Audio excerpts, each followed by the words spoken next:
Welcome to Africa Tech on Network Africa. Computers have become increasingly present in early childhood education settings, and that's because in the early days of technology and schools, the emphasis was placed on learning to interact with computers at a level of a programmer.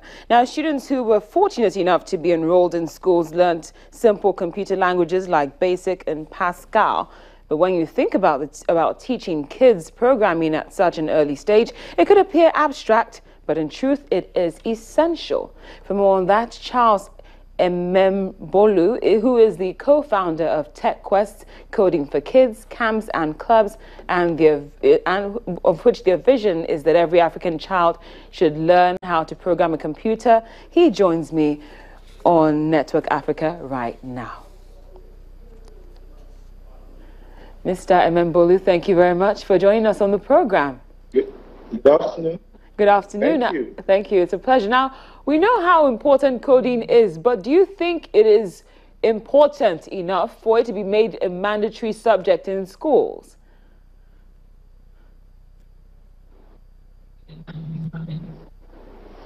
Well, I'll answer that question in a practical manner. If you see the way the children take on your phones today, or your iPads or the tablets, and begin to find things that adults and even people in the IT space are unable to find, it immediately tells you that the world has come to a place where everyone is pretty much going to be a digital native sooner than later. So we think that at Techquest, our belief is that every child, especially an African child, should know how to use a computer. And if that does not become part of the syllabus, in a few years' time, we'll be finding ourselves further backwards than we currently are. Well, how easy is this to learn? Because I must confess at this point, I do not know the first thing about coding. So how easy or how difficult is it? Well, unfortunately, we have a catchment area of 6 to 16 years old. But if you come into any of our classes, and we have typical, like during the summer camp, we had a few camp sessions, one of which ends today, and that's the final one. And we had children between the ages of 6 and 16 learn coding in 2 weeks. That is how simple it can be. Well, what are the benefits of kids learning this programming language? So basically is that everything is system driven today, and you find out that without understanding how systems work, so if you're a doctor, if you're a nurse, I mean, even at Channels Television, you pretty much cannot produce without understanding how systems work. And at the back end of those systems today is one program or the other. For children that are coming out of school today, still learning things the traditional way we learned 20, 30 years back, they are going to be totally disenfranchised in the public space, especially when you find out that with the access to internet, your competition is no longer local to Nigeria or Africa, it is now global in nature. So it becomes very, very important that irrespective of what profession a child decides to take up in the future, they should understand coding, they should understand programming, they should understand systems. But beyond that, there's an economic angle to our quest.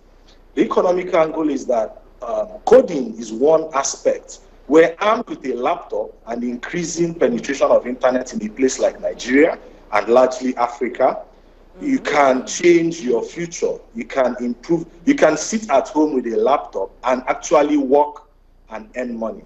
Well, so there's an economic angle to that. That is why we are doing what we are doing. Well, thank you so much, Mr. Charles Emembolu, for explaining that to us. We appreciate your time on Network Africa. Thank you very much.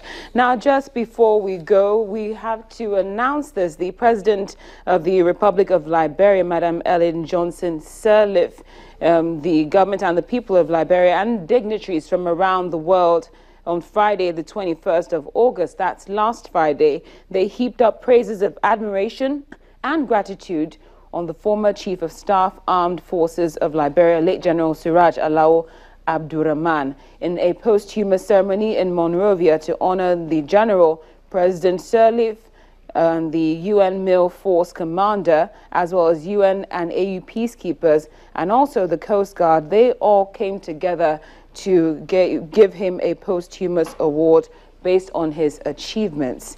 And according to them, he helped in no small measures to reshape the armed forces of Liberia.